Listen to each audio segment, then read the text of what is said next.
सोडून तुलाज मातीला तू जाग उधाणू दे आज उरी. उजाडू दे आज साकड हे माग होऊ दे पहाट नवी.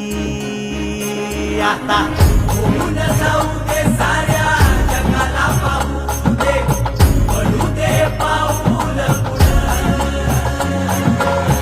जरी काट पाया खाली लाकड्याला येऊ दे पडू दे पाऊल. मोठी लढाई र लढू मातीसाठी र गड्या मनगटाच जोर लावून. दाटला जरी अंधार एकजूट होऊ आज दिवा देऊ तेज